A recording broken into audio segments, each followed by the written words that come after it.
what really happens 1 year after death. The soul's journey beyond time. 1. The final breath and the first awakening. The room is silent, not the kind of silence that merely lacks noise, but a stillness that seems to breathe on its own. A sacred pause. Sometimes it's in a hospital, where fluorescent lights hum softly above still bodies. Other times, it's in a familiar bedroom, surrounded by old photographs, loved ones whispering goodbye, and sometimes it's no one. Just the soul and the quiet. The body stops moving. The heart, a lifelong drummer, lays down its rhythm, and the breath, that tireless companion, coming and going without needing permission, exhales one final time. But contrary to what we've been taught, that is not the end.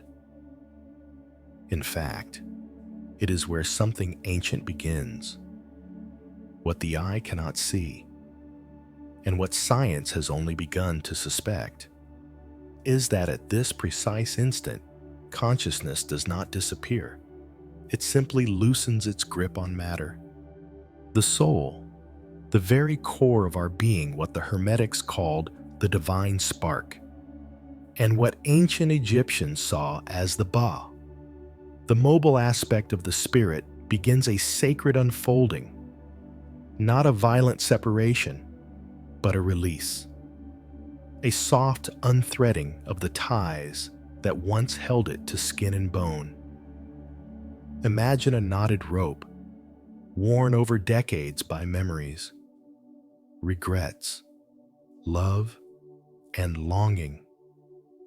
Now, slowly, it's untangling, not breaking, but easing its way open. This is not a switch being flipped. This is a soul returning to itself. Countless near-death experiences have offered us fragments of this mystery. A sudden lightness, a feeling of immense peace, or floating above one's own body watching, not with fear, but with a strange calm. I saw myself. Many say. I heard their voices, but they didn't hear me. The moment the body lies still, the awareness is often still vividly awake, just no longer tethered to flesh. In esoteric traditions, from the silver cord, described in Ecclesiastes to the teachings of Theosophy and Rosicrucianism, it is said that the soul is connected to the physical body through an energetic thread. Some call it the silver cord, a luminous connection between realms. As life fades, this cord thins, elongates, and eventually dissolves. That dissolution marks not death, but freedom. And yet, not every soul knows how to be free. Some pass gently, like a leaf carried by the wind. Others resist, bewildered. Especially in moments of trauma accidents, heart attacks, violent endings, the soul may feel trapped between dimensions, trying to speak, but hearing no answer, trying to wake, but finding no form to rise in. Can you imagine it? Waking up in a room you've always known, but no one sees you. You speak, but your voice vanishes in the air. You try to touch your daughter's hand, and your own passes through hers like mist. This is not a horror story. This is the liminal screen between where the spirit begins its first confrontation with a truth it didn't expect. I am still here, but not there. For many, this phase becomes the threshold of recognition. Consciousness remains intact. Thoughts, emotions, even desires persist. But the world no longer responds. The hands that once held, the doors once opened, none of them move now. It is like being present and invisible. And so begins a strange awakening. The soul still carrying its human memories, attachments, identities may try to go home, finish unfinished business, speak to loved ones, but nothing listens anymore. The spiritual texts of Kabbalah speak of this as the realm of echoes, where the soul shouts into the world of form, but only silence returns. This is why, in the hours and days immediately following death, some souls linger, not because they are lost, but because they haven't yet understood. They hover over hospital beds. They ride beside ambulances. They sit beside grieving children. The time, space they once knew, no longer behaves the same. And the grief of the living, like a fog, holds them close. In Tibetan Buddhism, this phase is called the bardo, a transitional dimension between life and rebirth. It is a place of visions and illusions, shaped by the mind's own expectations. The unprepared soul may be frightened. The awakened one may find peace, but all pass through it. In Spiritism, this moment is described not with fear, but with urgency. The soul must be helped to recognize its state, to elevate its vibration, to let go of the earth. It's not abandonment, it's encouragement. For those who nurtured spiritual awareness in life, who practiced presence, compassion, or simple gratitude, the process is smoother. They feel the arrival of light. They hear the silent language of guides. They see not shadows, but invitations. There are hands, metaphorical or literal, that reach out from realms unseen. They do not force, they wait patiently, because the soul is not being punished, it is being welcomed. And this, perhaps, is one of the most powerful truths veiled from our modern world. Death is not exile, it is return. A return to source, to frequency, to the vibration from which we came. But the path of return is shaped by what we carried. The last breath ends the body's song, but for the soul, it is the overture to a grander symphony. And so, we begin this journey not into oblivion, but into the luminous unknown. 2. The 7 days of transition, where spirit meets memory. It is said in many ancient traditions, whispered in monasteries, passed through the lips of elders, written in sacred scrolls now gathering dust, that the first 7 days after death form a bridge. Not a bridge of stone or wood, but one made of vibration, a corridor of subtle energy, a sacred arc. In the language of the mystics, these are the days when the soul is neither fully here nor fully gone. It hovers in between, tethered to the edges of matter, still feeling, still seeing, still remembering, but without hands to hold or feet to walk. Time, in this space, folds in on itself. Minutes stretch, hours contract. Clocks continue for the living, but the soul floats outside their tick. During these first 7 days, many souls instinctively return to what was once familiar. Some remain near the body, observing paramedics, doctors, or the ritual of death certificates being signed. Others drift beside family members riding in the back seat of a car to the funeral home, lingering at the doorstep of their childhood home. There is no fear in this hovering, only a sense of searching. The soul is trying to answer a question it hasn't yet fully formed. What just happened? And here is where the living become part of the journey, often without knowing it. Because the soul is still sensitive to vibrations, emotional, mental, even spiritual. Every tear, every whispered goodbye, every memory that passes through the mind of a grieving loved one, all of it reaches the soul like waves in a vast ocean.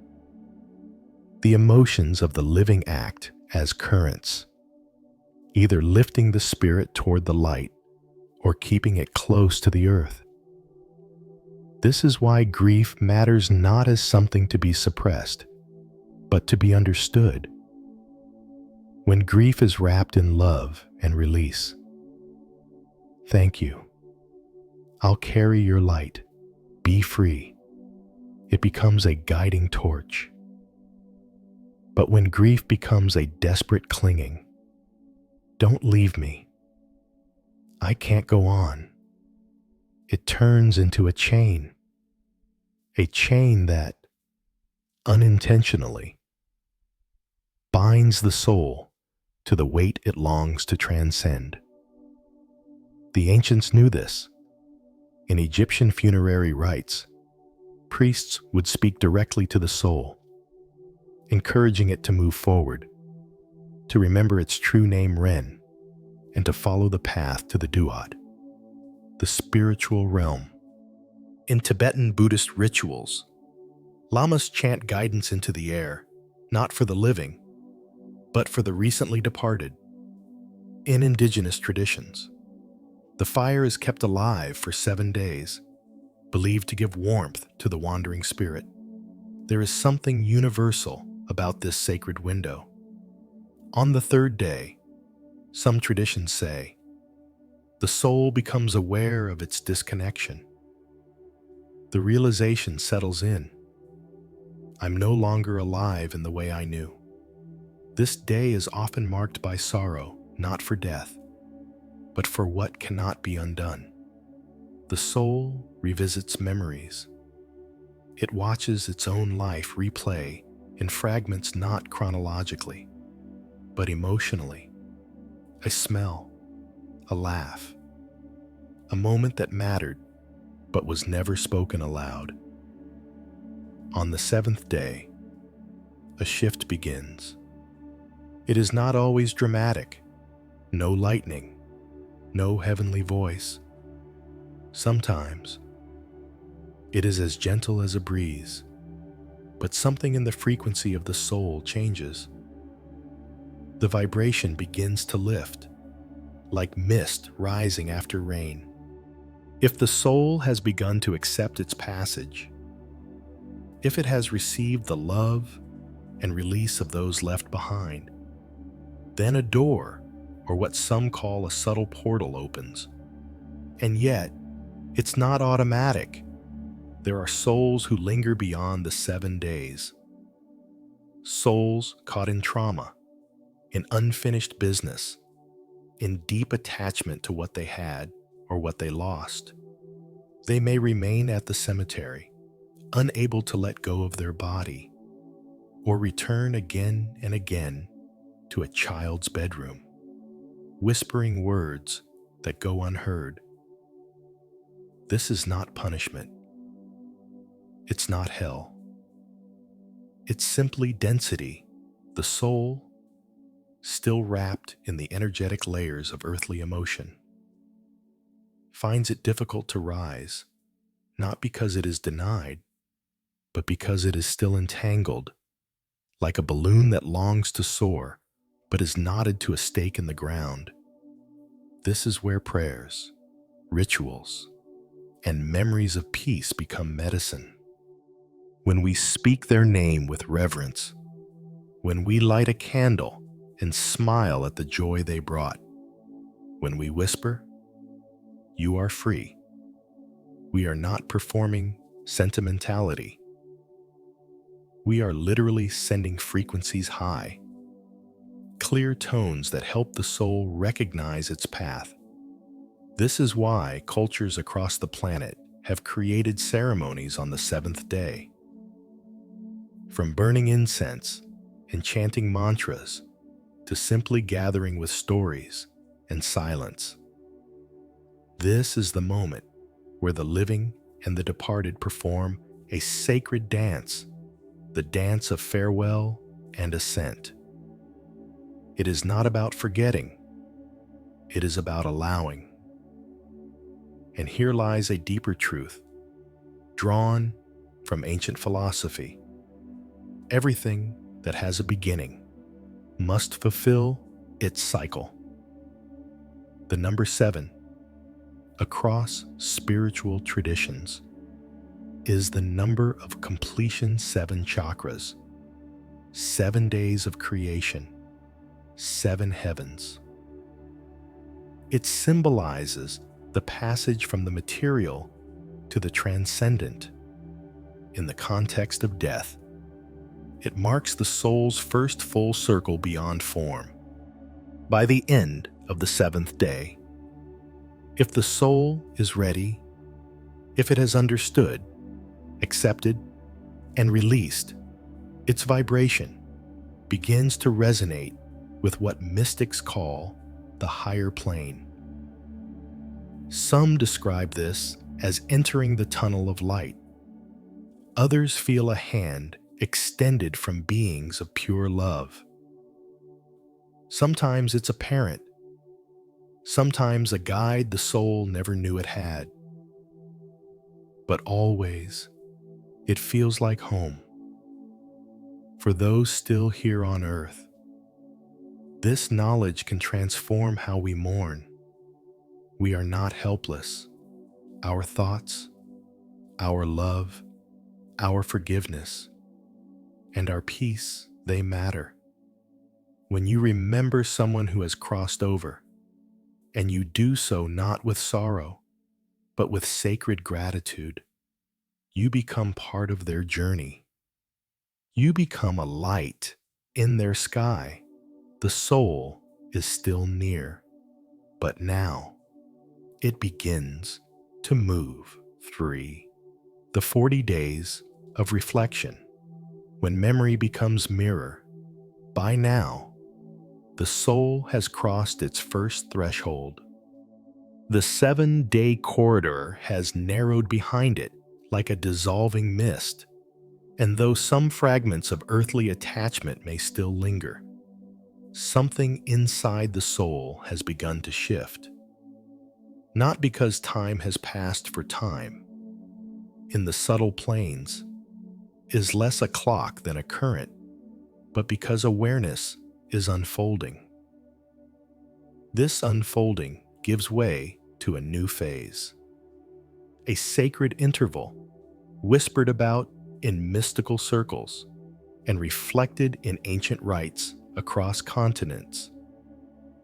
The 40 days. We find this number again and again. 40 days in the desert, 40 nights of rain, 40 days between resurrection and ascension. In Christian mysticism, it marks transformation. In Spiritist philosophy, it is a time of vibrational cleansing. In Buddhist teachings, the bardo can stretch through this same span, not as a prison, but as a classroom of the soul. This is not a random number. It is symbolic of inner gestation.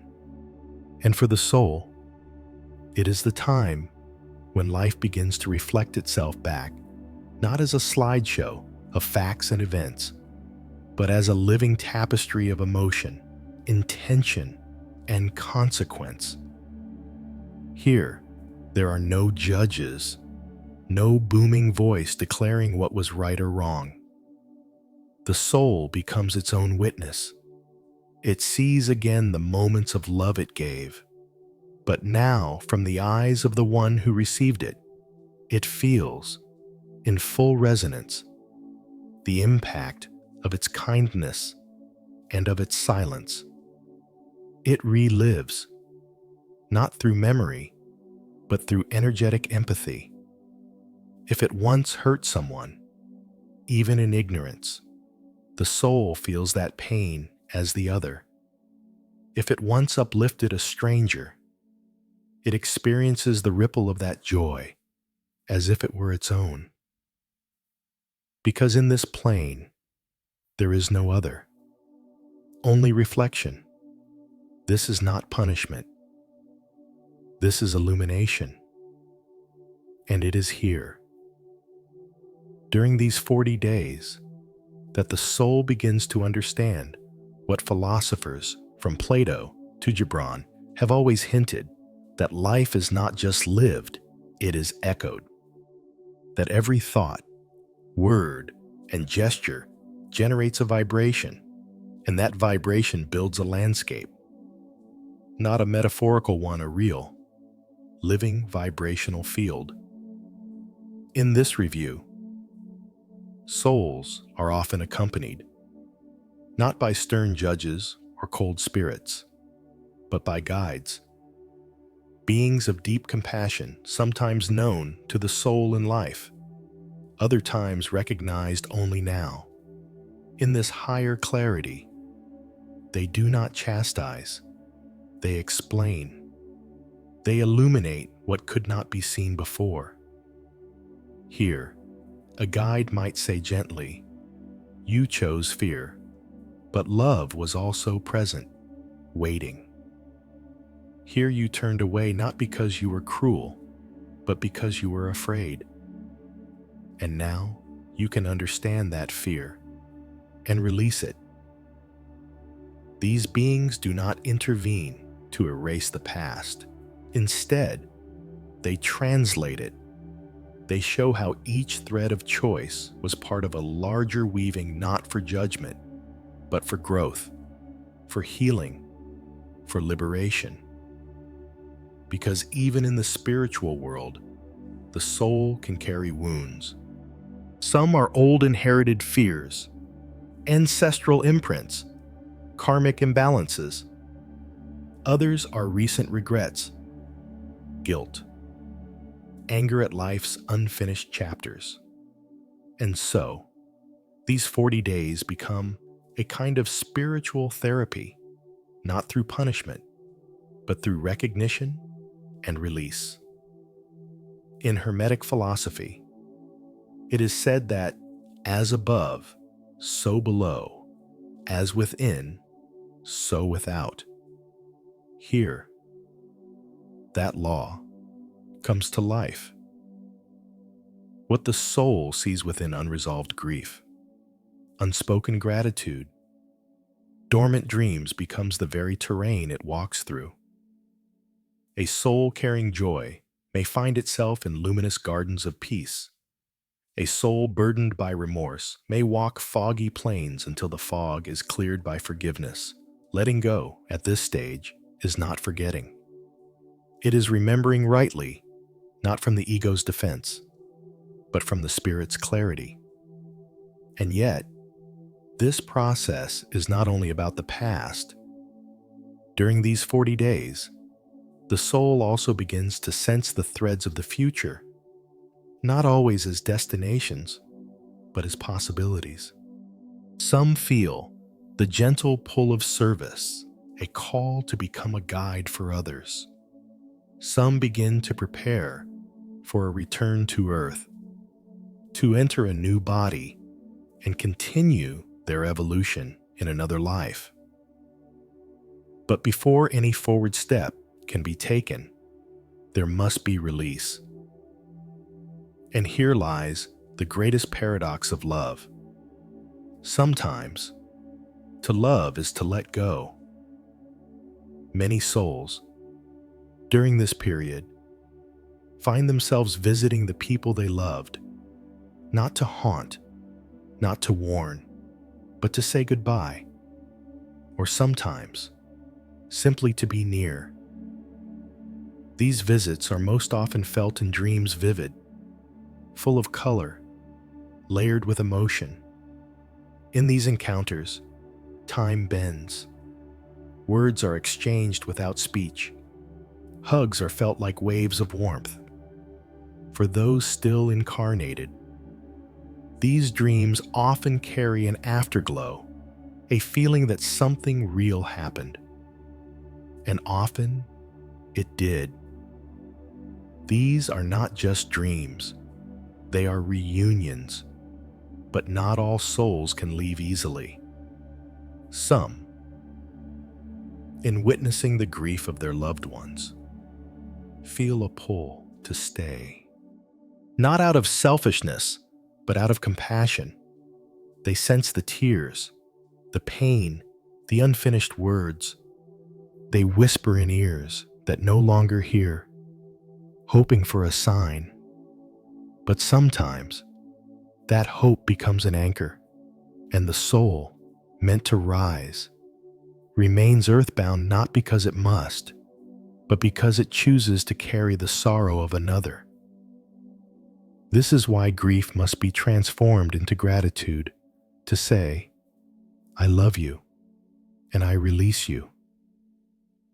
That is the sacred bridge. For even love, when tied too tightly, becomes a tether, and the soul, still tender from life, needs wings, not chains. So when you speak to those who have passed, speak gently, not with desperation, but with truthful peace. I remember, I cherish, I forgive. These are not hollow words.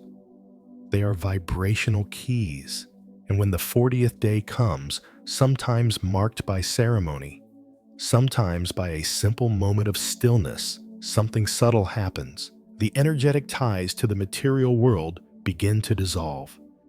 The soul feels lighter, more aware, more centered in what it truly is. Consciousness beyond condition. What opens next is not a destination. It is an invitation, a threshold to a world where vibration becomes form and thought becomes sky, and we will walk with the soul there. 4. Beyond the veil portals of light and the soul's new home. By the time the soul completes its 40-day journey of remembrance, reflection, and release, it no longer vibrates at the same frequency it once did. It is lighter, not in the sense of weight, but in resonance. Like a melody no longer bound to an old instrument, it begins to harmonize with the music of other dimensions. This is the threshold of the veiled realms, what mystics call the higher planes, the luminous zones, the fields beyond time. And what comes next depends on one thing alone: vibration. The soul does not walk through a gate of marble. It is not assigned a room or handed a key. Rather, it is drawn, like a magnet, to the world that mirrors its inner state. In the Hermetic teachings of ancient Egypt and Greece, this was the law of correspondence. As within, so without. As above, so below. Here, that law becomes not philosophy, but architecture. Spiritual portals, often described in metaphysical literature as tunnels of light, misty corridors, or vibrant gateways, are not physical doors. They are resonance thresholds. Think of them as rivers of frequency.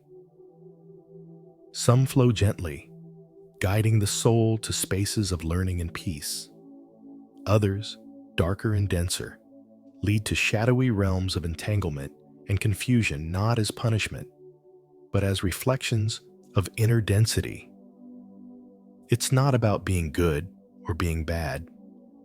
It's about energetic clarity.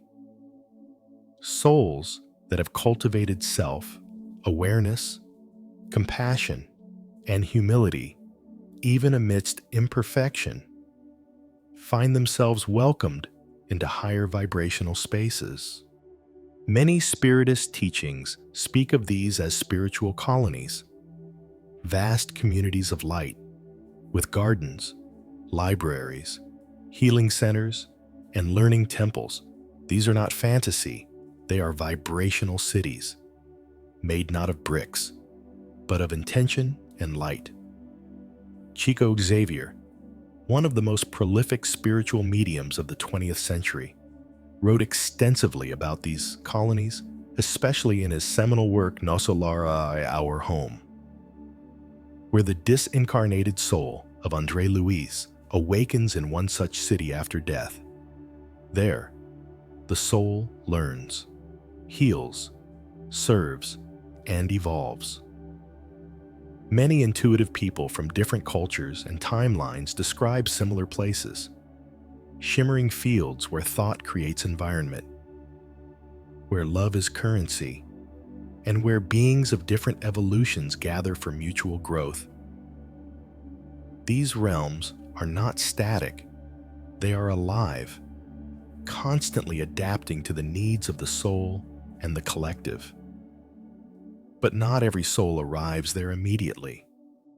Some, especially those deeply entangled in pain, resentment, guilt, or fear, remain in what are known as the lower astral zones, also called the threshold, or in some cultures, the gray belt.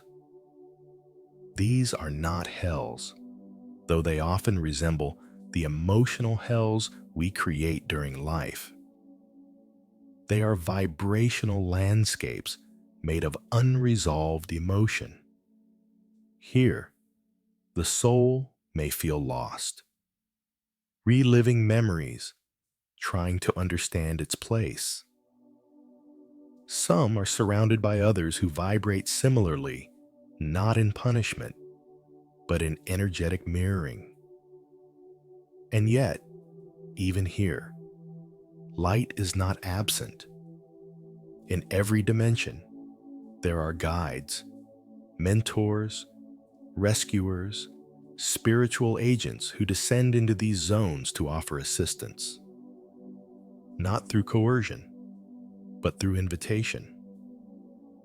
The soul must still choose, but the choice becomes clearer when a hand is offered with love.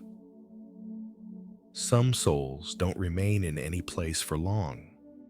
Instead, they pass through transition zones, vibrational triage rooms, where they are welcomed, assessed, and given time to stabilize.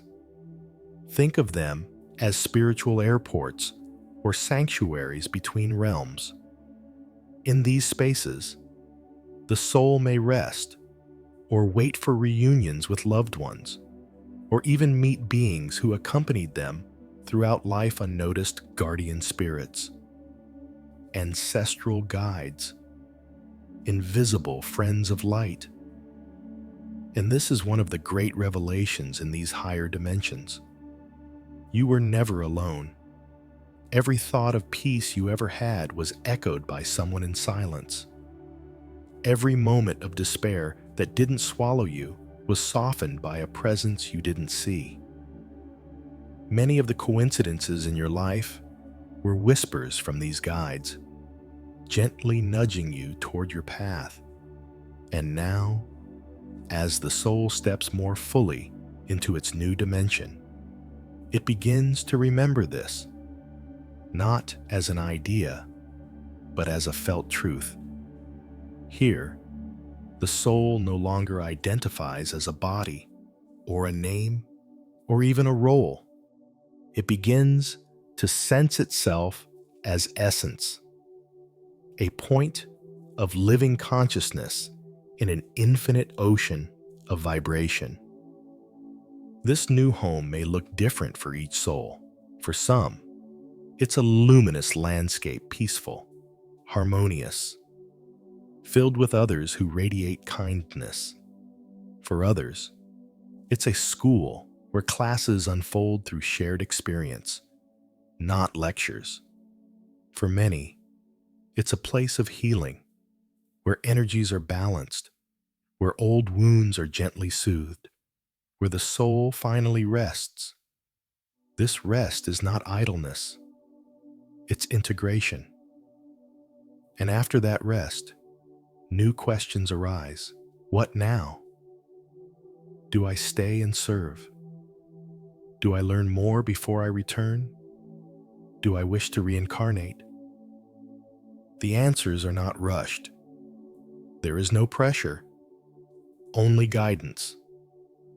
Here, spiritual mentors present possibilities. They do not dictate. They help the soul explore its own longings, its karmic threads, its unfulfilled learning paths. If reincarnation is chosen, it is done consciously planned with care, intention, and incredible precision. Every future challenge, every reunion, every gift, every scar, all of it is weaved into the next life, not by fate, but by design. The soul sees this, feels it, and when ready, accepts it. But that is another journey, one we will explore soon. For now, the soul dwells in a space it has earned, discovered, and co-created, a space where time is gentle, love is language, and being is enough. And here's what many never expect. Even in this new world, the soul can still visit, not in flesh, not in permanence, but in essence, a song suddenly playing that carries a message, a scent that shouldn't be there, but is, a dream so vivid it aches with presence. These are not accidents. They are the soul reaching back not to stay, but to reassure, to say, I am well, I am whole, and I am still with you, just differently. 5. The realms of healing and teaching, where the soul remembers itself.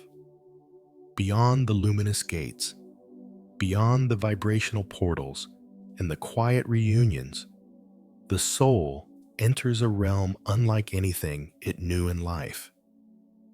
A realm where the laws of gravity do not hold, where sound is light and thought is form, where everything is alive with intention, and the soul, for the first time, meets itself without distortion. This is not heaven in the traditional sense. There are no golden thrones or pearly gates. There is no hierarchy built from judgment. What exists here is vibrational coherence, a world shaped entirely by frequency and consciousness. A world where truth doesn't need to be spoken to be felt. And in this world, healing begins. Because yes, even after the body dies, the soul still carries bruises, emotional scars, grief not yet dissolved, traumas that fossilized in memory, attachments that hardened into regret. Death does not erase these. What it does is create the conditions to face them with light. Upon arrival in these higher planes, many souls are received into spaces that resemble sanctuaries, rooms bathed in soft radiance, where entities of compassion serve not as doctors, but as energy healers, rebalancing what life on Earth had disordered.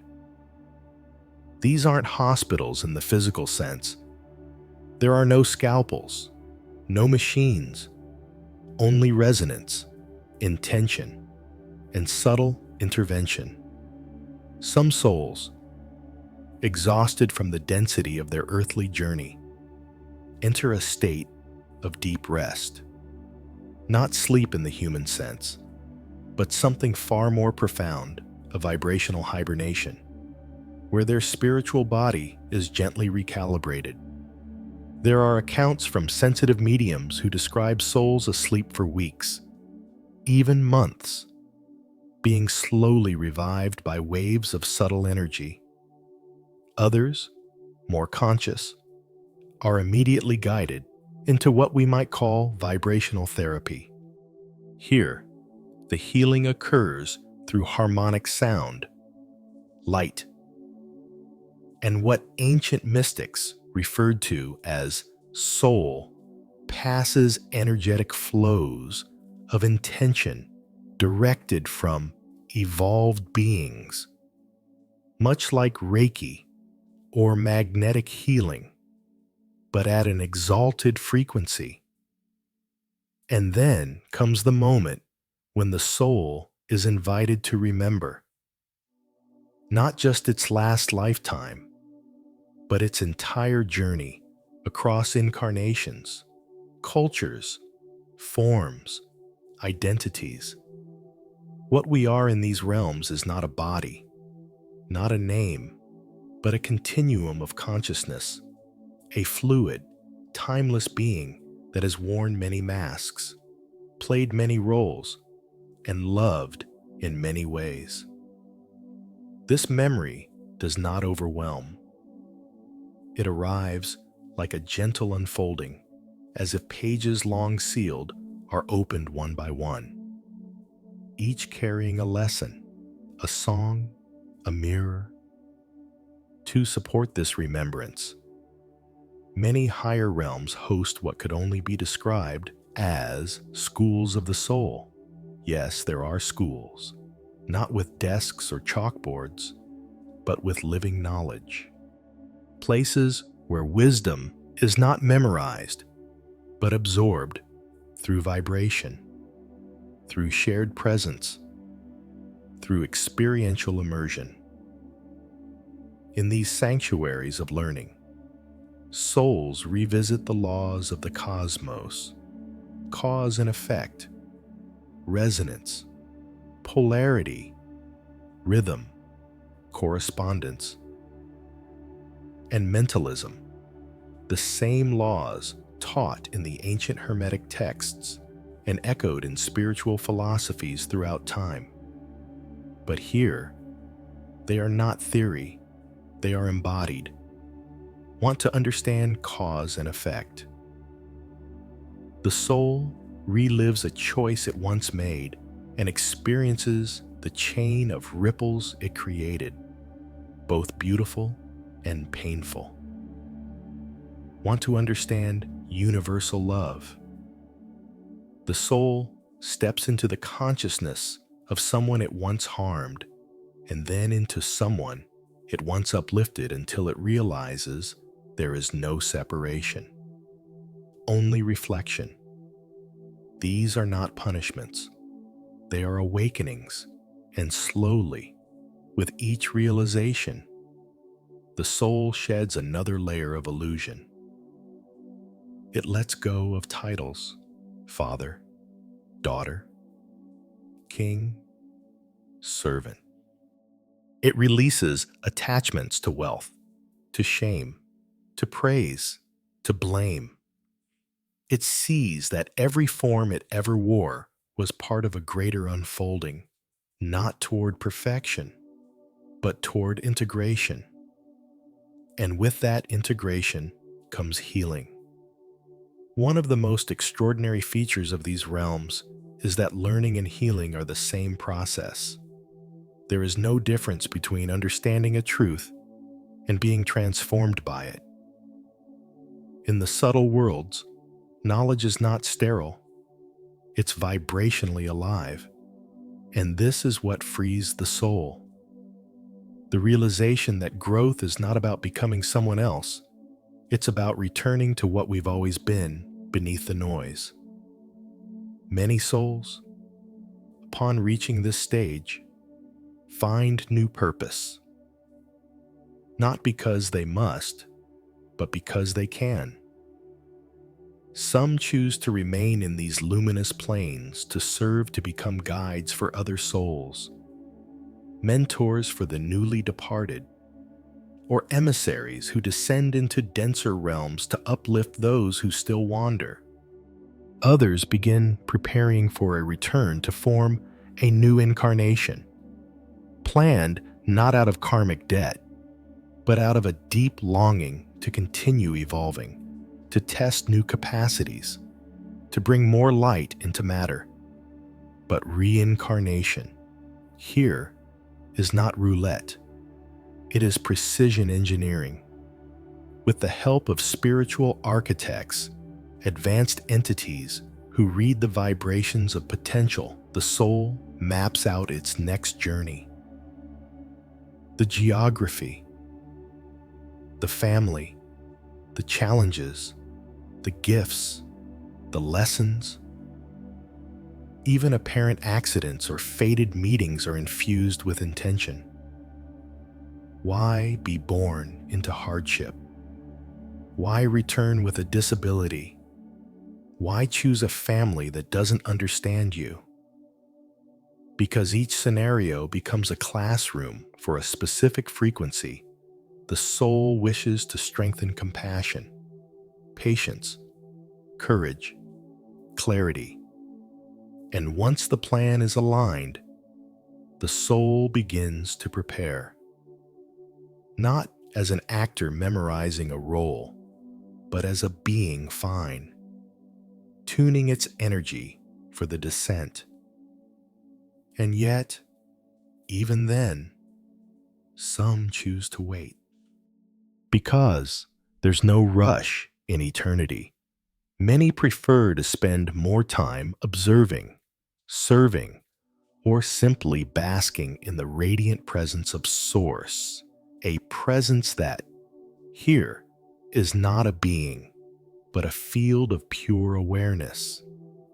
The further one ascends in frequency, the more this presence becomes tangible, not as form, but as a sense of infinite belonging. It is this presence, call it God, the One, the Infinite, the Tao that every soul ultimately seeks. Not because it is far, but because it is so close, so pure, that we spend lifetimes peeling back the veils to finally remember. It was never gone. It lived in our first breath. It echoed in every act of love. It sang through our pain and whispered through our doubts. And now, here, without the noise of ego, the soul hears it fully. And we are left with a final question. What remains when all names fall away? Only this: I am. 6. When the soul returns, signs. Dreams in the bridge between worlds. Even after the soul has crossed the luminous bridges of reflection and remembrance, after it has entered the realms of healing and seen itself without illusion, it still carries one final longing. Not for form, not for possession, but for something far more delicate, to reach back in love. To return, not to remain, but to touch the lives it once held dear with a final brush of presence. Because although it has become light, vibration, essence beyond ego, The bonds of love woven through lifetimes do not unravel with death. They simply change texture. This longing to return is not born of unfinished business, nor from attachment. It is born of compassion. The soul, now resting in subtle dimensions of clarity, feels the trembling hearts of those who remain. It senses their prayers before they're spoken. It hears their silent questions in the spaces between breaths. And in that sacred listening, it answers not with words, but with moments that shimmer in quiet mystery. The most natural and universal of these answers arrives in the realm of dreams. Not the dreams scattered by daily noise, but those that descend like velvet in the depths of the night, vivid, luminous, unmistakably real. You know the kind. You wake with tears still clinging to your eyelashes, with the warmth of a hug you didn't physically receive, with the distinct knowing they were here. In these dreams, time dissolves, distance collapses, and between the spaces of breath and thought, the soul and the living meet again, not in memory, but in communion. These are not fantasies conjured by the subconscious. These are astral visitations, meetings of essence, orchestrated in silence and permitted by grace. Why dreams? Because when the body sleeps, the mind quiets, and the soul within the incarnated person lifts slightly from its earthly shell. It becomes more fluid, more receptive, more capable of dancing in frequencies it cannot reach while awake. In this shared liminality, the departed and the living recognize each other again, not as bodies, but as souls who once shared laughter, pain, and touch. And just as swiftly as they arrive, they recede, leaving behind a peace that words cannot name. But the soul does not speak only through dreams. It speaks through the Rui, through the waking world too, using symbols, synchronicities, and sensations. A particular bird that lands nearby and refuses to leave. A song you hadn't heard in years, playing at the precise moment you thought of them. A scent, familiar and impossible, drifting through the air as if carried by memory itself. These are not tricks of grief. They are signals, vibrational impressions left in the subtle field, gently saying, I'm still with you, just differently. Not every sign is meant to be interpreted. Not every visitation carries a message. Sometimes, the soul simply passes by, to stand in the doorway of a childhood home, to hover near a loved one lost in thought, to sit silently during a moment of despair, not to speak, not to fix, just to remind, I remember you. For those more sensitive, or for those whose hearts remain slightly open to the unseen, these visitations may be more palpable. Some feel a coolness on the skin, like a passing breeze in a still room. Others report hearing their name whispered when no one is near. A few, especially children and animals, perceive flickers of light or presence, something not quite there, yet undeniably felt. These are not hallucinations. They are the soft edges of overlapping realities. Realms brushing like silk in the wind. Occasionally, when the soul has become highly refined, when it has chosen to serve as a guide, it can intervene directly, not in grand gestures, but in quiet redirection. A sudden instinct not to take a certain road, a feeling of protection in the midst of danger, an unexpected clarity during a moment of confusion. These moments, though often dismissed as coincidence, are not accidents. They are the soul reaching out not to control, but to illuminate. Still, one of the greatest misunderstandings is the belief that we can summon the soul at will, that we can force signs or demand visits through grief or longing. But the soul does not respond to need. It responds to resonance. It comes when the space is clear, when the heart is not collapsed in despair, but open in remembrance, when the vibration is not pleading, but peaceful, when the soul senses that its presence would soothe, not stir. This is why letting go matters. Not to forget, not to move on, but to make room, to allow the bond to evolve. For as long as we hold on too tightly, the soul remains tethered, not by choice, but by compassion. It lingers near, sensing our pain, feeling our tears like a tide it cannot escape. And though love drives it, this tether becomes a weight, one that slows its ascent, one that confuses its path. True release is not detachment. It is trust to say, with sincerity, I love you, I miss you, and I give you permission to rest. That is the greatest offering the living can give the dead. It is the final torch we pass as they journey deeper into the unknown. And yet, the irony is this: the more we release them with love, the more clearly they return. In moments of silence, in dreams filled with light, in signs so gentle they almost go unnoticed. Because when the frequencies align, when our grief softens into reverence, the bridge becomes stronger, not louder, just clearer.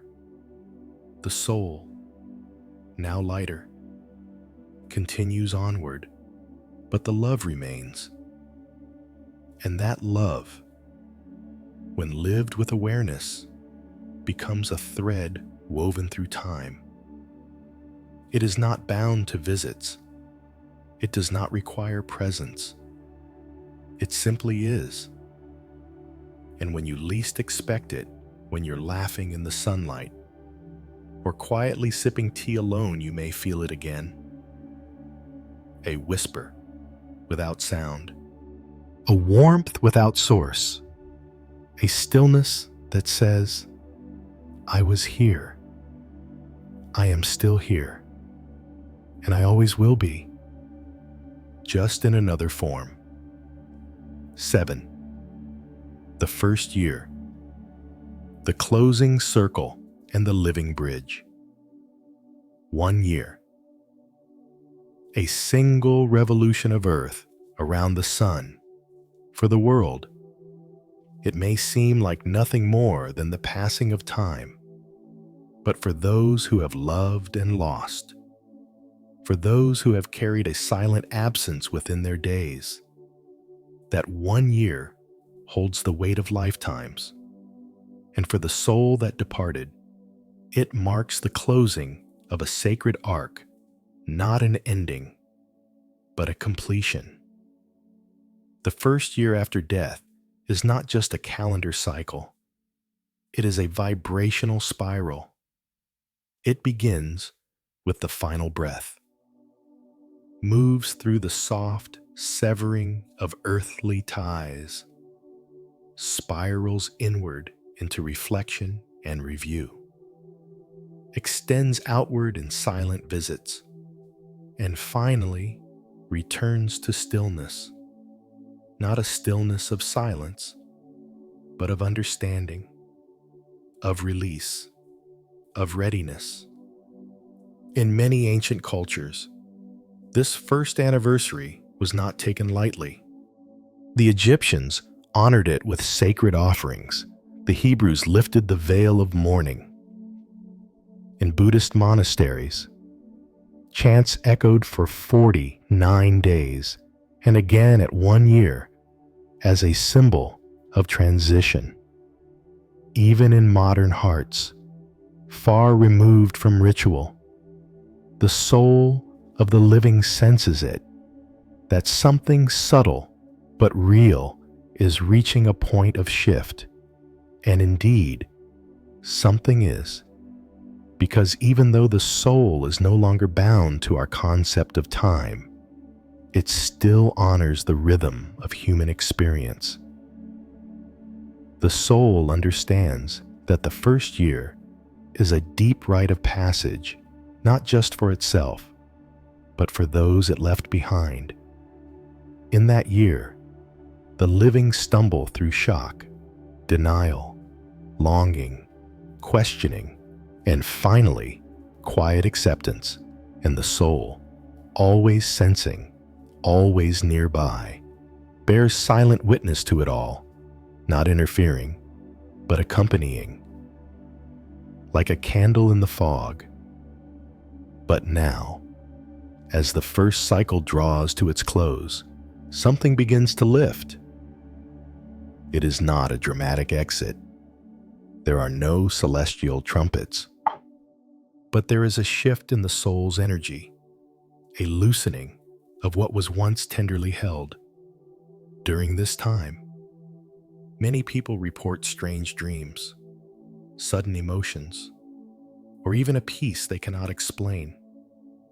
Some feel closer to the departed than ever before. Others feel a distance, like a page gently turning. This is not absence. It is evolution. The soul is not gone. It is simply no longer orbiting so near. It has found its place, whether in a realm of service, a school of higher consciousness, or a sanctuary of rest. It has settled into the frequency it now belongs to. And with that settling comes a soft withdrawal from the earth-bound field. Not a farewell, but a quiet permission to both sides. You may live now, and so may I.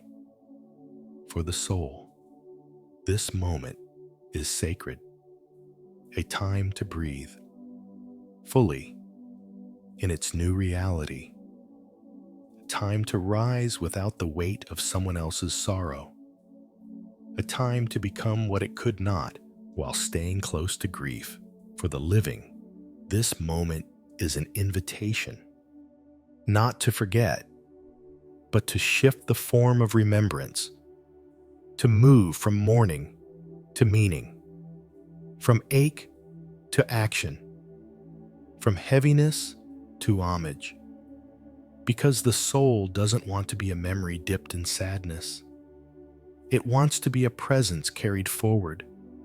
It wants to live on in your courage, your kindness, your voice when you speak the truth, your hands when you help another, your laughter when you finally allow joy again. That is how the soul continues, not by clinging to photographs or rituals, but by allowing its essence to live through you.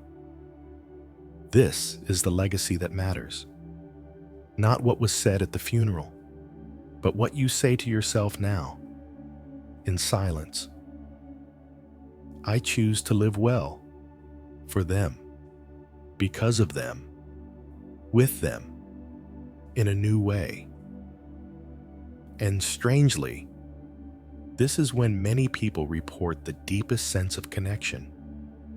Not when they try to summon the soul, but when they stop trying.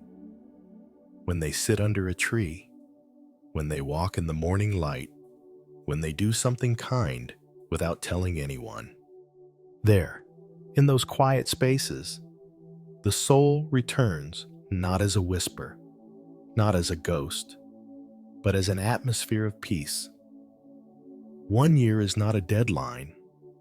It is not the moment you are expected to move on. That idea, harsh and hollow, belongs to a world too uncomfortable with grief. 1 year is simply the moment when the wound softens into a scar, something you carry, always, but which no longer bleeds when touched. And the soul feels that. It breathes easier, knowing you are standing again. It rejoices, not because you are forgetting, but because you are beginning to remember with light instead of weight. From here, the relationship changes, no longer sustained by tears or longing. It is now held by resonance subtle, sacred, silent. You may still feel them. You may still dream. You may still sense their presence in the way a song plays at the perfect moment. But it won't come with urgency. It will come with grace. Because love, when truly freed, returns in forms more beautiful than we knew to expect. And so, as the circle of 1 year completes, you are offered a choice, not just to remember, but to embody, to become the continuation of all they taught you through joy, through pain, through being. And when you do, something remarkable happens. You begin to change the meaning of death. It is no longer just a loss. It becomes a transmission, a handing over of light, a passage from one soul to another, so that even though their voice is gone, yours carries their frequency. Even though their eyes are closed, you see with their love. Even though they are no longer beside you, they walk ahead of you, clearing the path in spirit. And one day, perhaps long from now, when your own breath slows and your own body returns to earth, you will feel it too, the bridge they left behind, and you will cross it, not in fear, but in familiarity, because you've been walking alongside it this entire time.